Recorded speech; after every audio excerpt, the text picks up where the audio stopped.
Με μεγάλη χαρά σας καλωσορίζουμε στο 14ο Φεστιβάλ Ντάλα Ήλιος του αυτοδιαχειριζόμενου κοινωνικού χώρου Ιωαννίνου, τον ΑΚΙΧΗ, που παλαιότερα το ξέραμε ως Κίνκι. Το στέκι φέτος κλείνει τα 18 χρόνια λειτουργίας του. Βρίσκεται στην καρδιά της πόλης και έχει στεγάσει πληθώρα πολιτικών και πολιτιστικών ομάδων.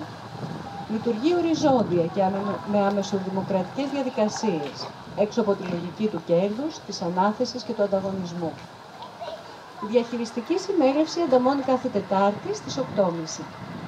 Και πέρα από τα πρακτικά ζητήματα του χώρου, προγραμματίζουμε άλλοτε ως συνέλευση και άλλοτε σε συνεργασία με τις ομάδες που συστεγαζόμαστε, βιβλιοπαρουσιάσεις, συλλογικές κουζίνες, εκθέσεις, βραδιές ζωντανής μουσικής, μπαρ και διάφορα άλλα.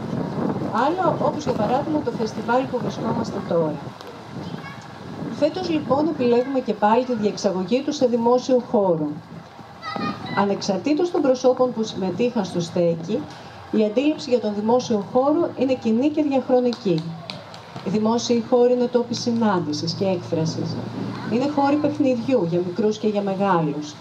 Είναι τόποι που δεν επιβάλλεται αντίτιμο για τη χρήση τους και έτσι δεν αποκλείονται άτομα και ομάδες ή και ολόκληρα κοινωνικά σύνολα.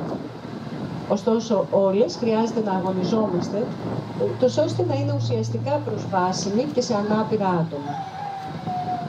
Οι δημόσιοι χώροι είναι εξορισμού συνυφασμένοι με τη διαλεκτική. Από τη μεριά του κεφαλαίου είναι χώροι πιθανά προσοδοφόροι, αλλά ανεκμετάλλευτοι. Έτσι, από τον τοίχο που έχει ένα σύνθημα μέχρι το πάρκο της γειτονιάς, οι δημόσιοι χώροι σήμερα είναι στο στόχαστρο και συνεχώς συρρυκνώνονται. Το διαπιστώνεται και στην πόλη μας αυτό εξάλλου. Πρόσφατα δρομολογημένα και τακτοποιημένα. Απ' τη μια, περισσότερος υλικός χώρος για το κέρδος, τα τραπεζοκαθίσματα, τα πάρκινγκ, τα θεματικά πάρκα κλπ. Από την άλλη, ό,τι μένει εξευγενίζεται. Δηλαδή, τσιμεντώνεται. Και περισσότερο ή λιγότερο αστυνομεύεται με κάθε δυνατό τρόπο. Με κάμερες, αστυνομικούς, τα πάντα. Η μέθοδος γνωστή. Ολόκληρα τετράγωνα αφήνονται στην τύχη τους χωρίς κανενός είδους εργασίες συντήρησης. Και όταν πια έχουν ρημάξει τελείως, στη συνέχεια ένας ιδιώτης εμφανίζεται ως μάνα εξ ουρανού και αναλαμβάνει να διορθώσει την κατάσταση. Οι ανοιχτοί χώροι μετατρέπονται σε ανοιχτά εμπορικά κέντρα και χάνουν έτσι πέρα από το δημόσιο χαρακτήρα τους και κάθε σημάδι της ιστορίας τους, της ιστορίας μας. Από δέντρα επιτρέπονται τα καλοπιστικά και από καθίσματα μόνο αυτά των εστιατορίων και των καφέ. Από πέτρες μόνο εκείνες οι υπερτιμολογημένες του εργολάβου και όσο για εκδηλώσεις μόνο τα θεάματα. Ζωά μόνο τα κατοικίδια. Άνθρωποι μόνο οι τουρίστες και όσοι έχουν λεφτά όπως οι τουρίστες. Και έτσι καταλήγουμε να είμαστε ξένες μέσα στις ίδιες μας τις πόλεις. Καλησπέρα και από μένα. Το λιγότερο που μπορούμε να κάνουμε λοιπόν είναι να τους επανοικιοποιούμαστε. Να μιλήσουμε για αυτά που μας αφορούν, εκεί που μπορούμε να είμαστε όλοι, όλες και όλα. Επιλέγουμε έτσι να φέρουμε τη κουβέντα στο νερό. Ένα κοινωνικό αγαθό σε έναν δημόσιο χώρο. Κοινή εικόνα όσο καταγόμαστε από χωριά είναι ο πλάτανος και η βρύση στην πλατεία υπέρηξ αυτής. Να κάτσει στον ίσιο διαβάτης, να ξαποστάσει η αγρότισσα και να δροσιστεί, να γεμίσουν οι κανάτες του καφενείου. Οι τόποι όπου υπάρχει νερό υπήρξαν τόποι ιεροί, αλλά και αφετηρίες μύθων, θρύλων και δυσιδαιμονιών. Μιας και ζωή χωρίς νερό, πόσο μη αρδευτικό, δεν μπορεί να υπάρξει. Στην πόλη των Ιωαννίνων συναντούμε ακόμα κάποιες δημόσιες βρύσες που μας ξεδιψούν σαν τρέχουμε πάνω κάτω. Ωστόσο, περίοπτη θέση στην ενυδάτωση των μαζών, σε πλατείες και σπίτια, λαμβάνει το εμφιαλωμένο νερό. Το βλέπουμε και εδώ μάλλον. Πράγμα διόλου τυχαίο. Το δίκτυο υδροδότησης, ύστερα από χρόνια λοιπούς συντήρησης, αποτέλεσμα πολιτικών επιλογών, παρουσιάζει απώλειες και σε κάποια λιγοστά σημεία μπορεί να μην ενδείκνυται πλέον για τη χρήση του ως τέτοιο. Παρ' όλα αυτά, το νερό σε όλο τον ελλαδικό χώρο, πόσο δε μάλλον στα Γιάννηνα, είναι ποιοτικό και πόσιμο. Ωστόσο, δεν είναι λίγες οι φορές που εκμεταλλεύονται τα παραπάνω και που το νερό του δικτύου παρουσιάζεται ως κατώτερο του εμφιαλωμένου, δυσφημείται προς όφελος όσων το εμπορεύονται. Το παραπάνω αποτελεί μια μικρή αφήγηση κανονικοποίησης στη συνείδηση του μέσου ανθρώπου, της διαμεσολάβησης ενός ιδιώτη στη διανομή, χρήση και τιμολόγηση ενός κοινωνικού αγαθού. Οι εταιρείες το κάνουν καλύτερα. Η αφήγηση όμως έχει και ουρά. Μην ξεχνάμε τις τεράστιες απολύψεις των ιδιωτών από τον υδροφόρο που υδροδοτεί τα Ιωάννινα και τη μεταφορά του νερού και έξω από αυτόν. Το νερό δηλαδή που χάνεται από τον κύκλο του νερού της περιοχής. Σκεφτείτε επίσης τι έγινε το φθινόπωρο με την έλλειψη πόσιμου νερού στη Θεσσαλία. Οι εταιρείες δεν προσέφεραν το αναγκαίο αυτό αγαθό δωρεάν, παρανάγκασαν τους εργαζομένους τους να δουλέψουν περισσότερο, μιας και η ζήτηση ήταν μεγάλη. Άρα μεγάλη και η ευκαιρία για παραπάνω κέρδη. Και αφού οι εταιρείες το κάνουν καλύτερα σε ένα μπουκάλι, γιατί να μην το κάνουν και στη βρύση του σπιτιού μας? Μια μικρή αναδρομή. Από το 1989 η Παγκόσμια Τράπεζα προωθεί την ιδιωτικοποίηση του νερού. Μάλιστα, Παγκόσμια Τράπεζα και του Νοτού τη θέτουν ως όρο για δανεισμό σε όλα τα μνημόνια. Στην Ελλάδα, οι πρώτες προσπάθειες ιδιωτικοποίησης ξεκινούν με σχεδόν ταυτόχρονες νομοθετικές πρωτοβουλίες της κυβέρνησης Πασόκ στα τέλη της δεκαετίας του 90 για εφαρμογή του θεσμού των ΣΔΙΤ και εισαγωγή της ΕΙΔΑΠ και ΙΑ στην κύρια αγορά του Χρηματιστηρίου Αξιών Αθηνών. Στα χρόνια των μνημονίων, δηλαδή από το 2010 μέχρι και το κάθε σήμερα που έρχεται, η εκάστοτε κυβέρνηση νομοθετεί προσπαθώντας να παρακάμψει το Σύνταγμα. Το 2014 η κυβέρνηση Σαμαρά επιχείρησε τη μεταφορά του 34% του μετοχικού κεφαλαίου της ΕΙΔΑΠ στο ΤΑΙΠΕΔ και βρήκε απέναντί της κατοίκους της Αθήνας που προσέφηκαν στο ΣΤΕ. Έτσι ήρθε η πρώτη απόφαση από το Συμβούλιο της Επικρατείας ενάντια στη δρομολόγηση της ιδιωτικοποίησης, μιας και για να είναι δημόσιο ένα αγαθό δεν μπορεί απλά να βρίσκεται υπό δημόσια διαχείριση, αλλά θα πρέπει να ανήκει και στο δημόσιο. Θα ακολουθήσει άλλη μια ακυρωτική απόφαση προς την ίδια κατεύθυνση το 2022 και μια απόφαση συμμόρφωσης της κυβέρνησης σε αυτό το 2023. Αφορούν την επιστροφή των μετοχών της ΕΙΔΑΠ και ΙΑΘ που είχαν μεταβιβαστεί στο υπερταμείο το 2016. Κινητήριο δύναμη για αυτές τις αποφάσεις αποτέλεσε η πίεση που άσκησαν κάτοικοι και συλλογικότητες των περιοχών και οι εργαζόμενοι των επιχειρήσεων. Ας θυμηθούμε για παράδειγμα το δημοψήφισμα που διεξήχθη και ελπίζουμε να μάθουμε περισσότερο γι' αυτό αργότερα, με πρωτεργάτη το Σωματείο Εργαζομένων ΕΙΑΘ το Μάιο του 2014 στη Θεσσαλονίκη και είχε ως αποτέλεσμα ένα συντριπτικό όχι στην ιδιωτικοποίηση της ΕΙΑΘ με 98%. Τίποτα όμως δεν φαίνεται να σταματά την προθυμία του αστικού κράτους στην υλοποίηση των ορέξεων του ιδιωτικού κεφαλαίου. Νερό θέλετε? Νερό θα σας δώσουμε. Έτσι λοιπόν, το Μάρτιο του 2023, η γνωστή σε όλους μας ΡΑΕ μετανομάστηκε με νόμο σε Ρυθμιστική Αρχή Αποβλήτων, Ενέργειας και Υδάτων, ΡΑΕΗ. Εύλογα είναι τα ερωτήματα που προκύπτουν. Πού θα χρησιμεύσει μια ρυθμιστική αρχή της αγοράς όταν δεν έχεις αγορά αλλά κρατικό μονοπόλιο? Μήπως προετοιμάζεται το έδαφος για τη δημιουργία ολιγοπολίου στον τομέα της ίδρυυσης, άρδευσης και διαχείρισης αποβλήτων? Και αν ναι, μήπως μια ρυθμιστική αρχή εξυπηρετεί στη μία απόδοση ευθυνών σε πολιτικά πρόσωπα για ό,τι ακολουθήσει? Οι απαντήσεις είναι γνωστές. Αρκεί απλά να αναλογιστούμε τι έχει συμβεί στον τομέα της ενέργειας και στο τι πληρώνουμε για ρεύμα. Κάτι που όχι απλά δεν άφησαν οι περιέστες της ΔΕΙΑ ανά τη χώρα, αλλά αντιθέτως τις οδήγησε σε οικονομική εξαθλίωση, μιας και δεν δικαιούνται καν βιομηχανικό ρεύμα. Αντί δηλαδή να γίνονται έργα συντήρησης και να υπάρχει επαρκές προσωπικό, οι επιχειρήσεις υποχρεώνονται να αποδίδουν τεράστια ποσά στο καρτέλ της ενέργειας. Πιλωτικά θα μπορούσαμε να πούμε, η ιδιωτικοποίηση του νερού ξεκινά την εφαρμογή της στη Θεσσαλία. Εκεί, ύστερα από παραγγελία της Ολλανδικής Εμπορικής Εταιρείας του Άμστερνταμ, HVA, που ανέλαβε μια ανεκτήτο σχέδιο αποκατάστασης της περιοχής, ιδρύθηκε τον Απρίλιο του 2024 ο ΟΔΙΘ ΑΕ, Οργανισμός Διαχείρισης Υδάτων Θεσσαλίας Ανώνυμη Εταιρεία, που συγκεντρώνει όλες τις αρμοδιότητες για τη διαχείριση των υδάτινων πόρων της Θεσσαλίας. Η ακολουθία των γεγονότων είναι γνωστή. Δημόσιες επιχειρήσεις αποξιώνονται τόσο υλικά όσο και νεολογικά. Κατακαιρματίζονται και κυριολεκτικά χαρίζονται προς εκμετάλλευση σε ιδιώτες. Σωματεία, φορείς και συλλογικότητες που καταγγέλνουν όσα συμβαίνουν και όσα πρόκειται να συμβούν λιδωρούνται. Οι ίδιοι χαρακτηρίζονται ως εμπόδιο στην ανάπτυξη του τόπου και οι κοινοτοποιήσεις τους ως παράνομες. Να μην ξεχνάμε τον νόμο Χατζηδάκη του 2021 για την απεργία. Πώς γίνεται όμως να μην αντισταθεί σε αυτό που έρχεται? Μήπως δεν γνωρίζουμε? Μια αναφορά του τι συμβαίνει σε διεθνές επίπεδο καταδεικνύει τι θα συμβεί σε περίπτωση ιδιωτικοποίησης του νερού. Λοιπόν, μπορεί να συζητιέται ως εθνικό ζήτημα, αλλά κάθε άλλο παρά τέτοιο είναι. Όσον αφορά τη διαχείριση του νερού στην Ελλάδα, δεν υπάρχει καμία πρωτοτυπία, ούτε και η χώρα μας είναι μοναδική περίπτωση. Αντίθετα, ακολουθεί την αντίστοιχη διεθνή πορεία, αν και με μια μικρή καθυστέρηση. Αν ρίξουμε μια ματιά στην ιστορία σε παγκόσμιο επίπεδο, βλέπουμε ότι ήδη το 19ο αιώνα υπήρχαν ιδιωτικοί πάροχοι νερού σε Ευρώπη και Αμερική. Αυτό θα λέγαμε ότι ήταν το πρώτο κύμα εισβολής του ιδιωτικού κεφαλαίου στη διαχείριση υδάτινων πόρων. Το δεύτερο κύμα ήρθε στα τέλη του 20ου αιώνα. Η περίφημη δεκαετία του 80, με το θατσερισμό να μεσουρανεί και με την κατάρρευση του Ανατολικού Μπλοκ. Τότε η κρατική ιδιοκτησία άρχισε να αντιμετωπίζεται ως μάστιγα και οι ιδιωτικοποιήσεις να προωθούνται σε όλους τους τομείς. Αυτό είναι το δεύτερο κύμα. Έτσι, το 1990 είχαμε ιδιωτικές εταιρείες ίδρευσης μόνο σε 12 χώρες.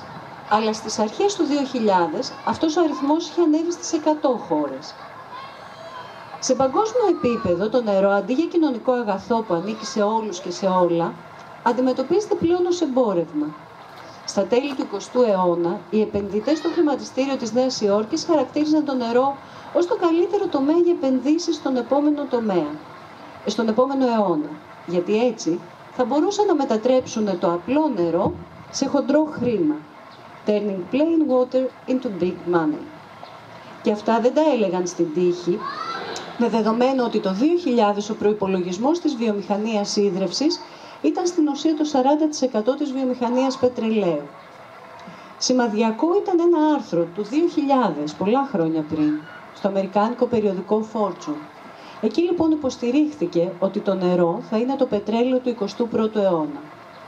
Στο ίδιο άρθρο, εντελώς συμπτωματικά, ο συντάκτης του έπληκε το εγκόμιο της πολυεθνικής εταιρείας γαλλικών συμφερόντων, τη Suez. Έλεγε πόσο καλά λειτουργεί και τι αποτελεσματική που είναι. Αυτής ακριβώς της πολυεθνικής εταιρείας, που τώρα έχει φτάσει να διαχειρίζεται το νερό για περίπου 68 εκατομμύρια ανθρώπους παγκοσμίως και έχει έσοδα 9 δισεκατομμύρια ετησίως. Και δεν είναι μόνο η Suez, έχει και άλλες πολυεθνικές μαζί της, όπως η Water Thames από τη Βρετανία, η Azurix από τη ΣΥΠΑ, η Vivendi από τη Γαλλία, η Aguas de Barcelona από την Ισπανία. Αυτές λοιπόν οι εταιρείες σταδιακά συγκεντρώνουν στα χέρια τους το νερό του πλανήτη. Συγκεντρώνουν και ελέγχουν. Και στη διαδικασία αυτή οι εταιρείες έχουν πολύτιμο βοηθό, την Παγκόσμια Τράπεζα και το ΔΝΤ, οι οποίες βάζουν την ιδιωτικοποίηση του νερού ως όρο για το δανεισμό σε όλα τα μνημόνια που συντάσσονται ανά τον κόσμο. Ανάλογος είναι και ο ρόλος των διαφόρων οργανώσεων παροχής βοήθειας.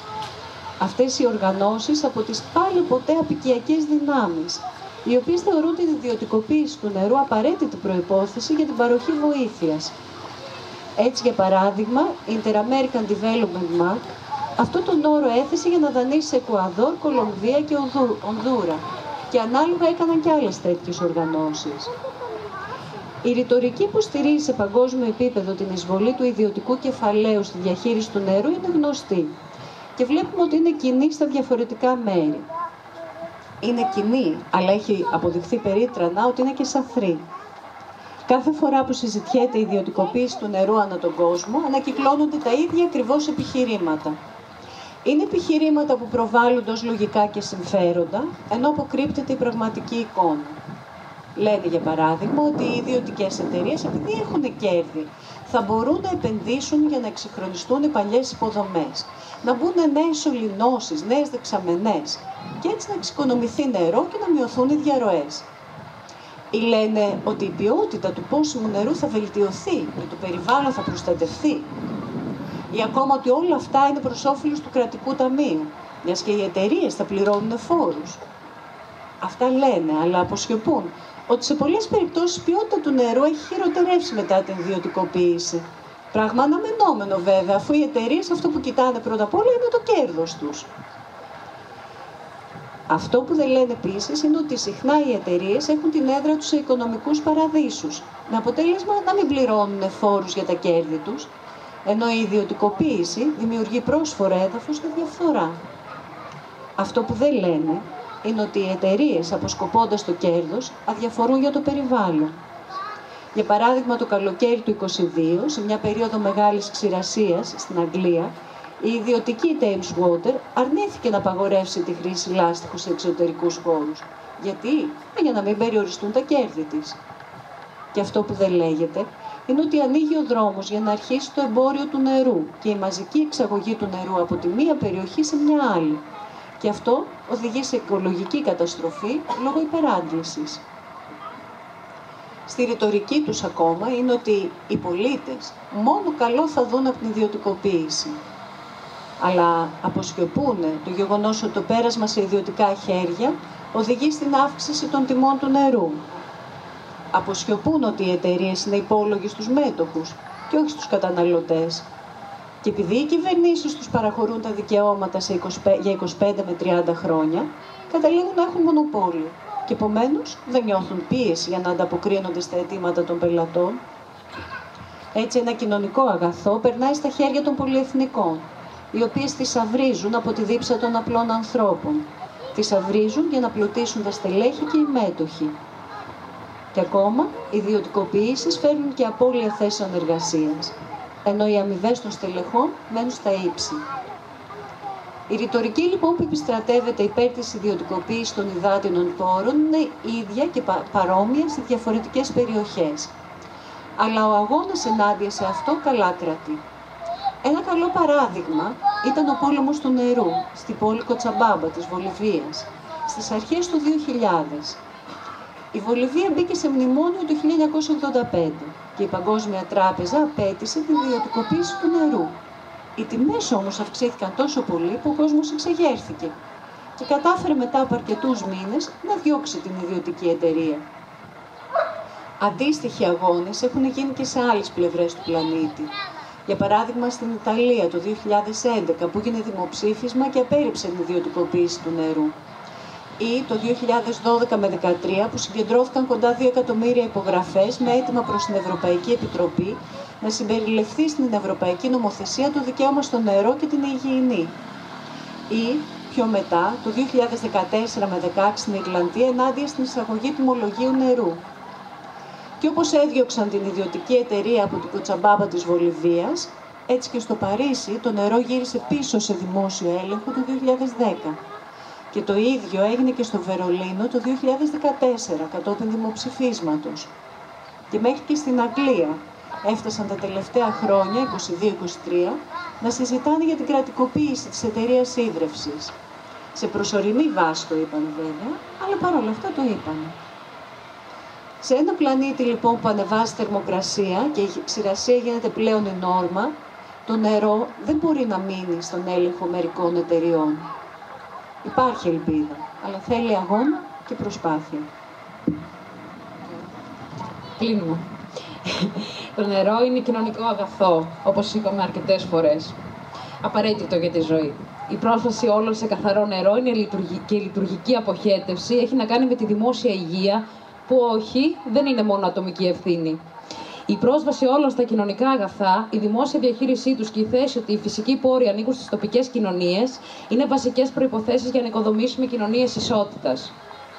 Και παραφράζοντας από ένα κείμενο του περιοδικού Εραστές των Αγράφων, βάζουμε εδώ, κλείνουμε με το «Η διαχείριση των φυσικών πόρων είναι ανταγωνισμοί πολιτικών και οικονομικών συμφερόντων. Η κατεύθυνση που θα πάρει αυτή η διαχείριση είναι προϊόν ταξικού ανταγωνισμού».